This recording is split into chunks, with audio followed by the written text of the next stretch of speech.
आपका धन, आपकी प्रॉपर्टी, आपकी ज़मीन, आपका प्लाट, आपका दुकान, आपका पैसा, यदि किसी ने कब्जा कर लिया और छोड़ नहीं रहा, प्रत्येक अमावस्या के दिन पीपल के वृक्ष के नीचे जाकर 2 दीप लगाइए घी के।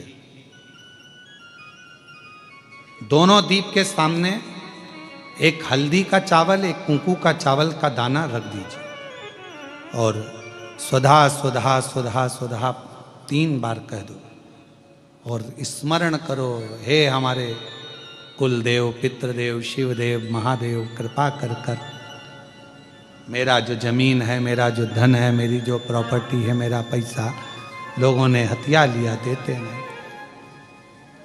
अपना गोत्र बोलकर स्मरण कर कर बाबा मेरा धन मुझे वापिस ता कर दो।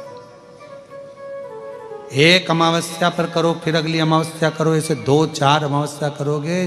जिसने ले रखा है वो खुद सोचेगा कि मुझे क्या हुआ कि मुझे देना है, उसका पैसा चुकाना है,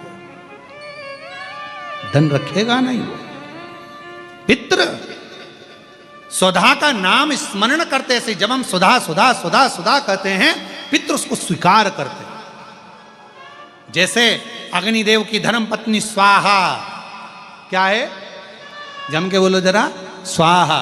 जब हम यज्ञ करते हैं, सांकल्य देते हैं, ओम वैष्णवे स्वाहा, स्वाहा बोलते से ही अग्नि देवता की धर्म पत्नी उस भाग को देवताओं को देती है।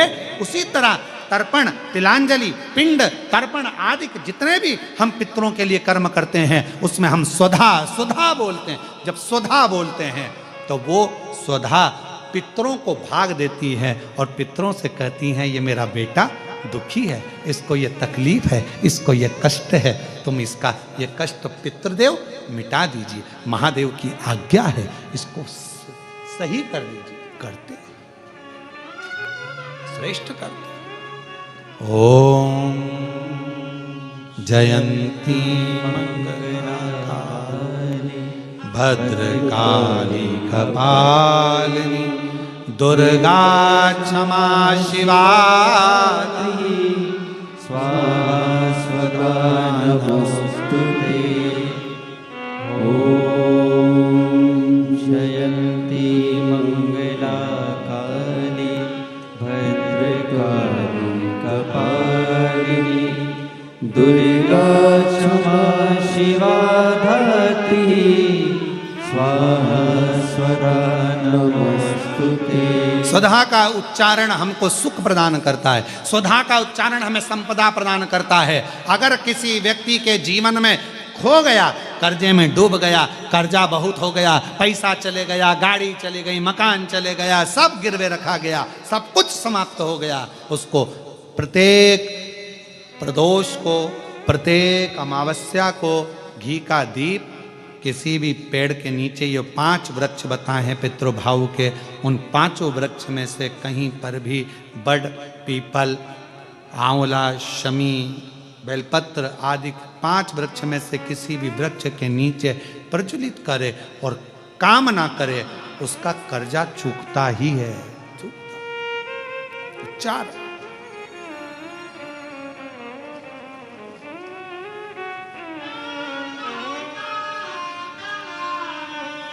महाराज शिव का उच्चारण। और हे शंभु सर, हाथ उठाओ जरा, कौन कौन जाता है? सभी जाते हो? रखो। एक लोटा जल चढ़ाते हो? जम के तो बोलो हाँ। बेलपत्र मिल जाए तो, है ना, सत्य बोलो ना, मिले तो चढ़ा देंगे, नहीं मिलेगी तो शंकर जी की शंकर जी को उठा के शिव जी को ही चढ़ा देंगे, शंकर भगवान की शंकर भगवान को ही चढ़ा देंगे। चावल का दाना कभी कभी जब याद आ जाए और कोई काम आ जाए तो फिर वो चावल का दाना हम शंकर भगवान को चढ़ा देंगे। अगर हमारे मन में, हमारे विचारों में, हमारी सोच में, हमारी दृष्टि में, हमारे मन में अगर आ गया तो हम वो चावल का दाना शिव जी को चढ़ा देंगे, भगवान को चढ़ा दें।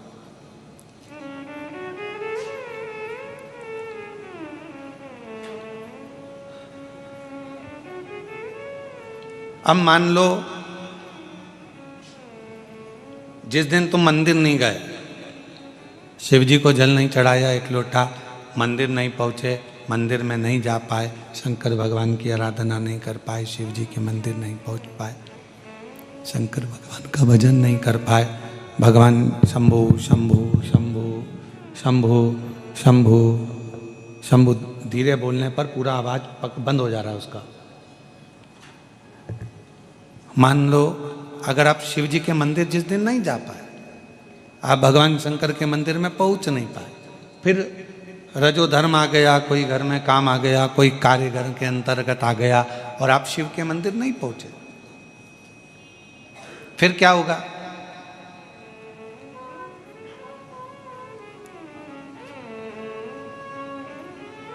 आपकी हाजिरी नहीं लगी, पहुंचे ही नहीं।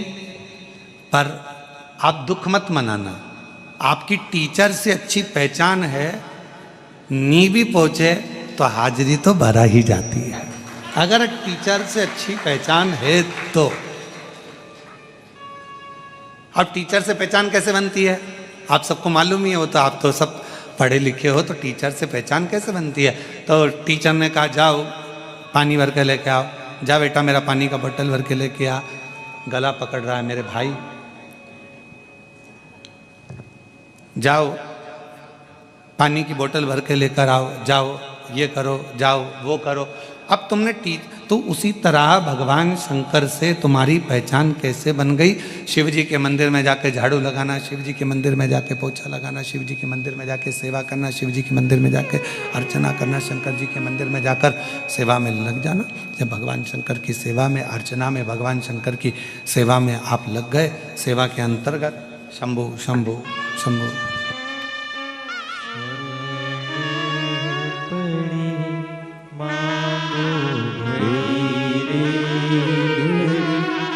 दुख काटो दया करी दर्शन आपो, शंभु शरण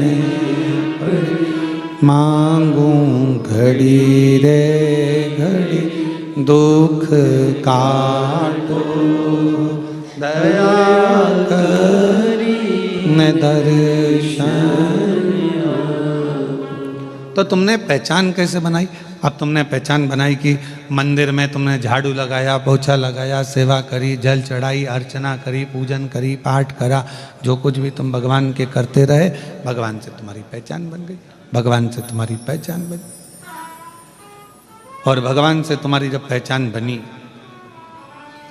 तो तुम्हारे जीवन में फिर तकलीफ, कष्ट, दुख, परेशानियां जब आई तो मेरे शंकर भगवान, तुम मंदिर तक नहीं गए पर मेरे शिव जी ने तुम्हारे घर पर आकर तुम्हारी हाजिरी लगा दी और तुम्हारा भंडार भर दिया, तुम्हारी तकलीफें दूर कर दी, तुम्हारा कष्ट दूर कर दी। एक कह देना कि हम शिव के हैं, शिव हमारे हैं, एक कह देना सरल है पर हो जाना बड़ा कठिन है।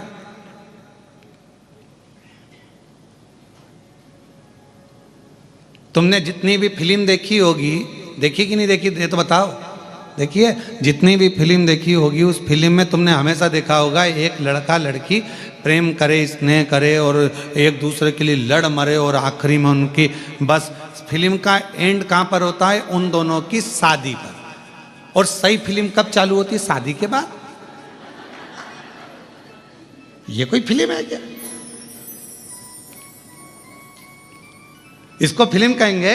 ये तो मोटरसाइकिल से जा रहे थे, मिल गए और जुल गए, उसके पिताजी नहीं माने, उसकी माताजी नहीं मानी, आपस में झगड़ा हुआ, वो उसको ले जाकर विदेश में पहुंच गया, उसके देश में पहुंच गया और आपस में झगड़ा करते करते करते करते करते करते आखिरी में पूरी फिल्म खत्म होती है, दोनों मिल जाते हैं और दोनों का सुंदर मंगल विवाह हो जाता है, लोग अक्षत पटक देते हैं, माला वगैरह पहना देते हैं, इतने में फिल्म का एंड हो जाता है। इसके बाद की फिल्म बनाने वाले फिल्म बनाते ही नहीं, क्योंकि उनको मालूम है इसके बाद हम बना ही नहीं पाएंगे, क्योंकि हम हमारे घर की नहीं बना पा रहे तो फिल्म क्या खाक बनाएंगे। और सही फिल्म तो इसके बाद चालू हुई है। ये सब तो फालतू की चीजें, इसके बाद की सही चालू हुई है।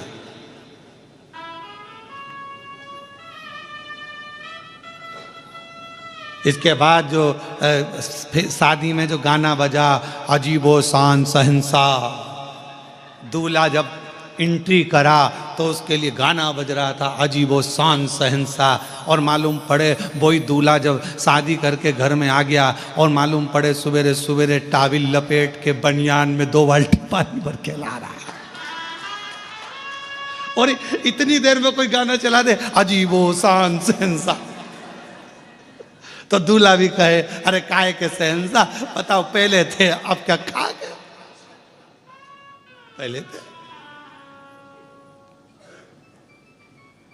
तब फिल्म की शुरुआत तो सही, तो बाद में पत्नी कहे जाओ ये काम कर लो, पति कहे ऐसा कर लो, इतने में माता जी का मुंह फूल रहा, पिताजी का मुंह फूल रहा, फिर इधर से इसका झगड़ा उसका झगड़ा, ऐसा संभाल वैसा संभाल।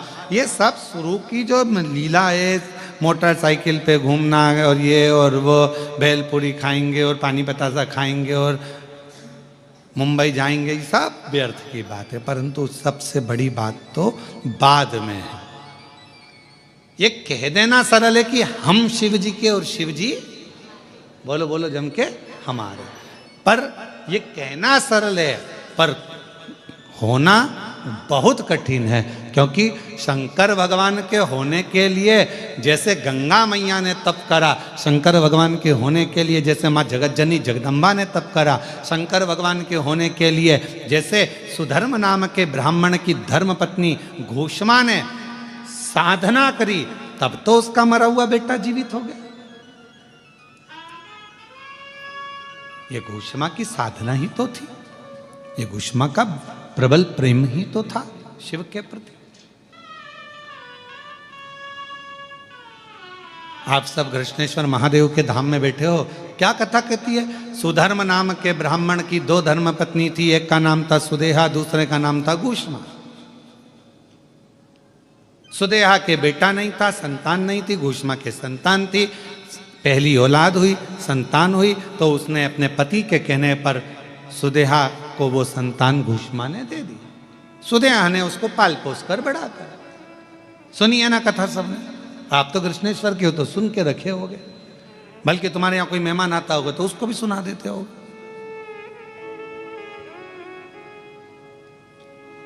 और सुनाना चाहिए, ऐसा नहीं है। हम हमारे यहाँ के बच्चों का नियम है, हाँ हमारे यहाँ छोटे छोटे बच्चे जो होते हैं ना, तो वो कोई भी मौसी आई ना तो सबसे पहले उनकी जो प्रिय चीज़ है ना वो सुनाते। बच्चों की आदत है, हाँ, मौसी ये देखो मौसी, जो प्रिय चीज़ है। तो अपने यहाँ की सबसे प्रिय चीज़ क्या है? पूरे बेरुल की सबसे प्रिय चीज़ मेरे कृष्णेश्वर महादेव। जैसे ही कोई आए सबसे पहले उनके बारे में बताया जाए कि हमारे यहाँ ये है। पर हमारे यहाँ उल्टी रीति कर दी। बेरुल के कृष्णेश्वर महादेव का तो नाम तुम लोग कम लेते हो और गुफा का नाम ज्यादा लेते हो।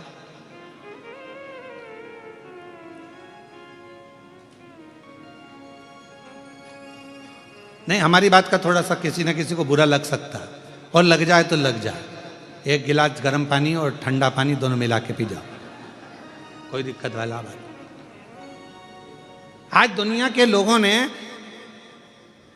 हम कहना नहीं चाहेंगे परंतु लोग समझ जाएंगे हमारी भाषा, आज दुनिया के लोगों ने गुफा को तो प्रसिद्ध कर दिया, पर बेरुल के जो 12वां ज्योतिर्लिंग है, जिस ज्योतिर्लिंग पर पूरे 12 ज्योतिर्लिंग का केंद्र माना जाता है, उसको लोगों ने नीचे दबाने का प्रयास किया।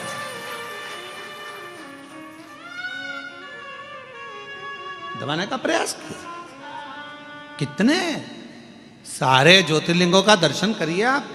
और मेरे को उम्मीद है कि आप जितने बैठे हो, जितने भी आस्था चैनल पर सुन रहे हैं, जितने फेसबुक यूट्यूब पर कथा को श्रवण कर रहे हैं और जितने यहाँ बैठकर कथा श्रवण कर रहे हैं, आप सब 12 ज्योतिर्लिंग में भ्रमण कर कर आइए। सारे ज्योतिर्लिंगों में जाकर देखोगे आपको खड़े रहना पड़ रहा है, जाना पड़ रहा है, भीड़ लग रही है, व्यवस्था ऐसी है वैसी है, ये हो रहा है वो हो रहा है। और यहाँ क्यों? क्योंकि हम लोगों ने बेरुल के ज्योतिर्लिंग को, कृष्णेश्वर बाबा को तो हमने प्रसिद्ध करने का प्रयास ही नहीं किया।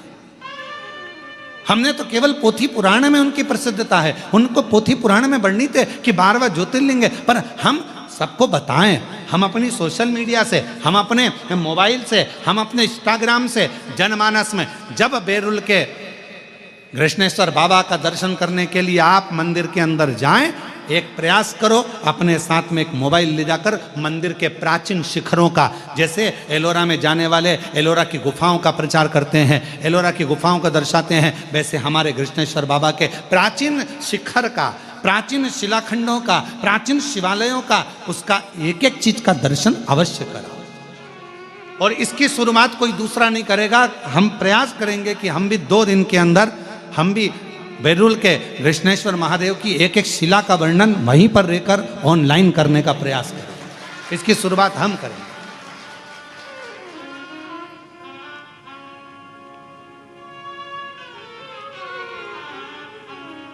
हमारी कैमरा टीम आस्था वालों की भी और हमारे साथ की कैमरा टीम को हम लेकर जाएंगे और वहां खड़े होकर बताएंगे ये शिखर है, इतने साल पुराना, इसका ये अस्तित्व है, ये सुधर्म नाम के ब्राह्मण के सुंदर एक सुदेहा और भूष्मा के चरित्र से ये घृष्णेश्वर महादेव की ये पवित्र धरा एक आनंदित हुई है। ये वो धरा है जहां पर संत, साधु, सन्यासी, तपस्वी, साधक, उपासक तप कर कर कर चले जाते हैं, और जब वो तप कर कर जैसे ही उनकी कुटिया में पहुंचते हैं, वहीं पर मेरे 12 ज्योतिर्लिंग घृष्णेश्वर महादेव के साथ खड़े मिलते हैं।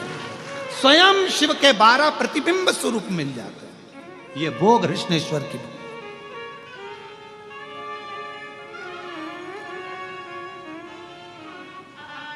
हम लोग भूल जाते हैं। तुम सबकी आदत है कि नई बहू आती है तो पुरानी पर ताने कसे जाते। बेटा तू कर सकती थी, ये तो छोटी है ना, इसमें तो अक्ल नहीं है। नहीं, दोनों की महत्वता रखिए। हम मना नहीं करेंगे कि आप गुफाओं का प्रचार ना करिए, आप ये ना, परंतु साथ में हमारे घृष्णेश्वर बाबा का जो संपूर्ण विश्व का केंद्र है, जो सबके दिल में निवास करता है, ऐसा घृष्णेश्वर महादेव का ज्योतिर्लिंग है, जिस ज्योतिर्लिंग की ज्योति जीवन में सुख प्रदान करती है। उसके सही नियम आना चाहिए, उसके सही क्रम आना चाहिए।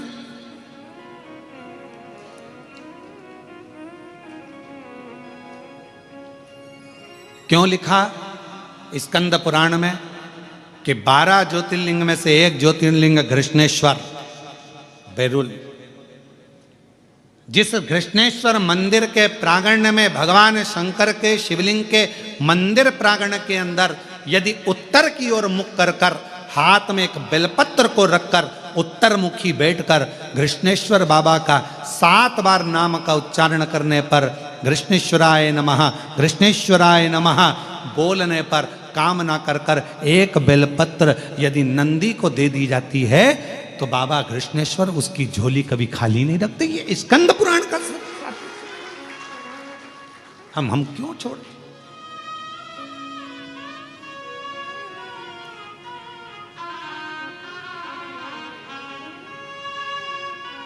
ये वो कृष्णेश्वर बाबा हैं जो प्राण वापस दे देते हैं।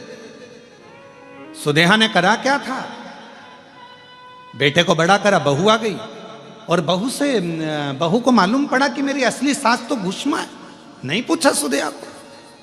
सुदेहा ने, बेटा सो रहा था, तलवार से काट काट के टुकड़े कर कर कपड़े में बांध कर फेंक दिए एक तालाब के अंदर, एक कुंड के अंदर, एक बावड़ी के अंदर। आज भी वो है, आज भी वो बावड़ी है जहां पर टुकड़े फेंके गए। पोटली बंधी थी, घोषणा का नियम था। प्रत्येक सोमवार को शंकर भगवान के शिवलिंग का निर्माण करती थी, विसर्जन करने बावड़ी में जाती थी। सिर पर शिवलिंग था, जाने लगी, बेटे का दर्शन करे 1 हफ्ते हो गया, मेरा बेटा नहीं दिखा। उसको क्या मालूम कि बेटे के तो टुकड़े कर कर कर बावड़ी में डाल दिए गए।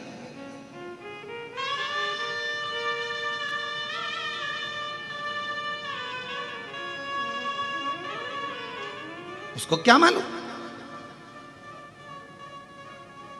कि बेटे के तो टुकड़े कर दिए गए, बावड़ी में पटक दिए गए। सुदेहा ने उसके टुकड़े टुकड़े कर 1 हफ्ता हो गया मरे हुए, टुकड़े हुए।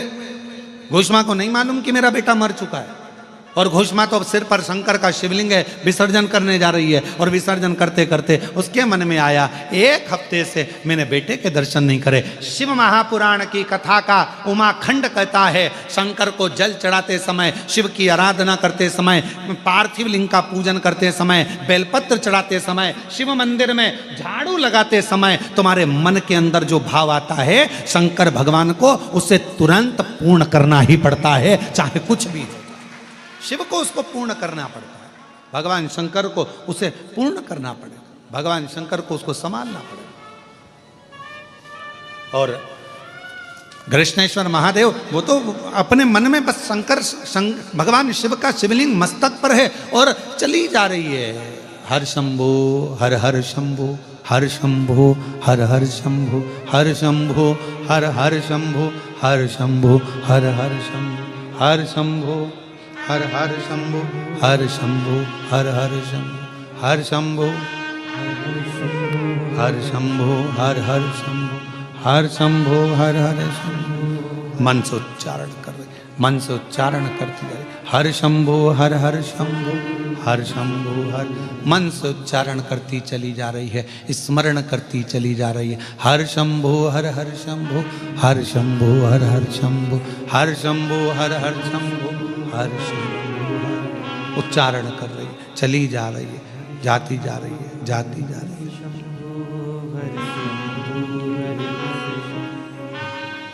हर शंभो हर हर शंभो, हर शंभो हर हर शंभो, हर शंभो हर हर शंभो, हर शंभो हर हर। तालाब के किनारे पर पहुंच गई, बावड़ी थी, 4 सीढ़ी नीचे उतरी, शंकर भगवान के शिवलिंग को विसर्जन कर रही थी बावड़ी में।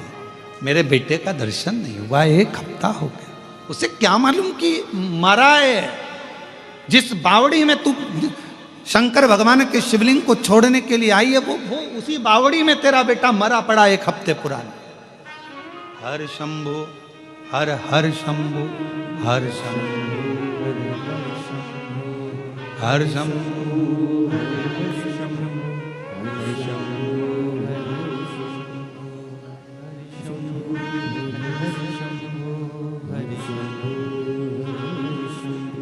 शिवलिंग लिया, स्मरण किया, जल में पात्र को नीचे किया, पात्र को नीचे।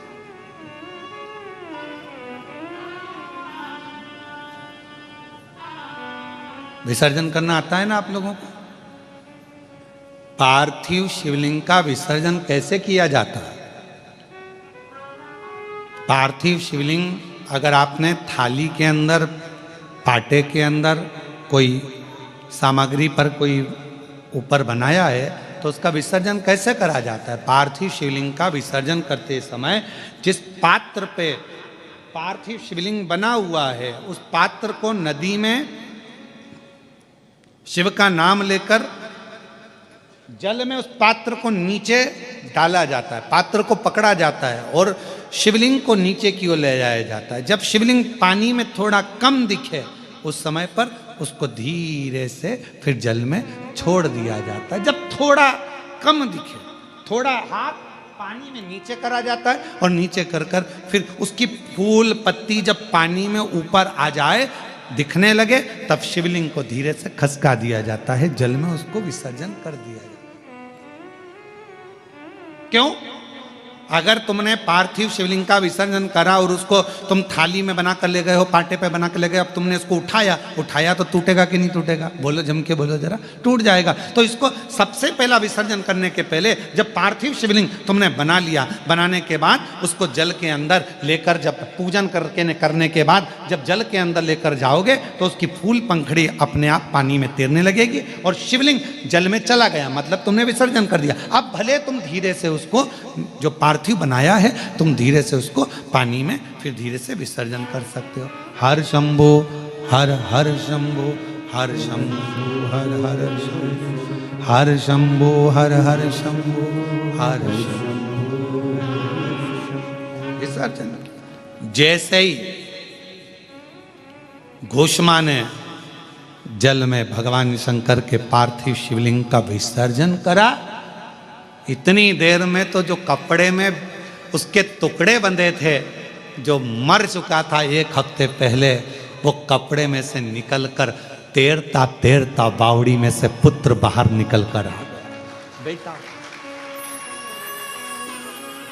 हर शंभु हर हर शंभु हर शंभु हर हर शंभु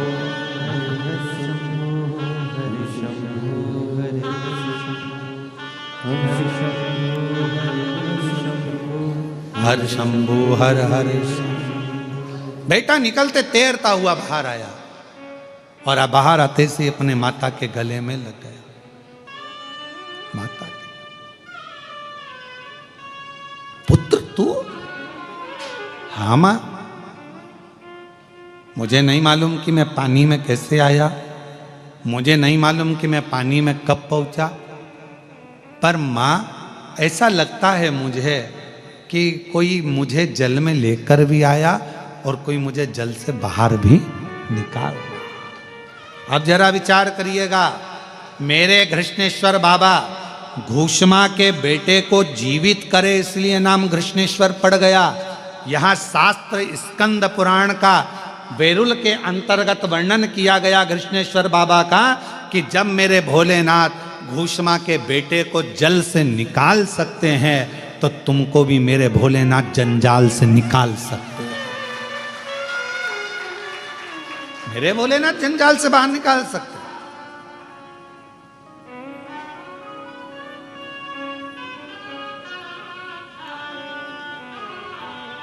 हम शिव को जान नहीं पा रहे, हम शंकर को पहचान नहीं पा रहे। कई लोगों की आदत होती है दूर के ढोल जम के बोलो, जरा दूर के ढोल सुहावने। अपने नजदीक में कृष्णेश्वर बाबा बैठे हैं, अपने नजदीक में भगवान शंकर बैठे हैं, अपने नजदीक में 12 ज्योतिर्लिंग में से ऐसा ज्योतिर्लिंग विराजमान है जो संसार से मुक्त कर देता है। हमारे नजदीक में भगवान शंकर का वो ज्योतिर्लिंग विराजमान है कृष्णेश्वर महादेव जो संसार से मुक्त कर देता है। हमारे नजदीक में कृष्णेश्वर ज्योतिर्लिंग एक ऐसा ज्योतिर्लिंग विराजमान है जो हमें संसार सागर से मुक्त कर देता है। हमारे जीवन काल में मृत्यु लोक में संसार सागर में स्वयं स्कंद पुराण कहती है, शिव पुराण कहती है कि 12 ज्योतिर्लिंग में से एक ज्योतिर्लिंग कृष्णेश्वर महादेव एक ऐसे हैं जिनका दर्शन कर लेने पर 12 ज्योतिर्लिंग के दर्शन का फल प्राप्त हो जाता है। और जो नजदीक में रहते हैं उनको जान ही नहीं पा रहे। दूर के ढोल सुहा, जो नजदीक है वो पहचान नहीं पा रहे, जो पास में है वो जान नहीं पा रहे। अरे कुछ तो होगा, जरा विचार करिएगा। 12 ज्योतिर्लिंग में से कृष्णेश्वर बाबा का ही ऐसा ज्योतिर्लिंग है जिन्होंने ऑनलाइन कथा यहां से कराई। कुछ तो होगा, कुछ तो होगा। और शायद हम हमारे भाव से करें, हमारे भाव से शायद पहला ज्योतिर्लिंग ये कृष्णेश्वर महादेव एक ऐसे हैं कि मेरे बाबा हर 3-4 महीने में, हर 3-4 महीने, और यहाँ के ब्राह्मणों से भी पूछना, संतों से पूछना, हर 3 से 4 महीने में बाबा अपने आप खींचकर कृष्णेश्वर बाबा दर्शन के लिए बुला ही लेते हैं। शायद हमारे लाइफ में, हमारे जीवन में कृष्णेश्वर महादेव पकड़ते हैं,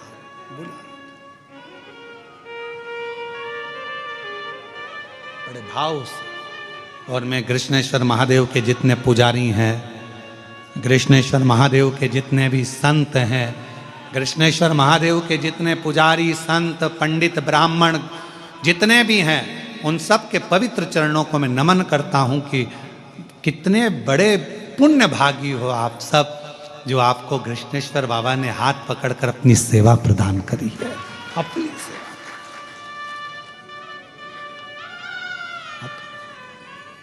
जब भी जन्म मिलेगा सेवा करेंगे तेरी, कहते तुमसे बाबा शरण पड़ेंगे तेरी। देना साथ हमारा बाबा बन कर के तुम साथी, देना साथ हमारा बाबा बन कर के तुम साथी।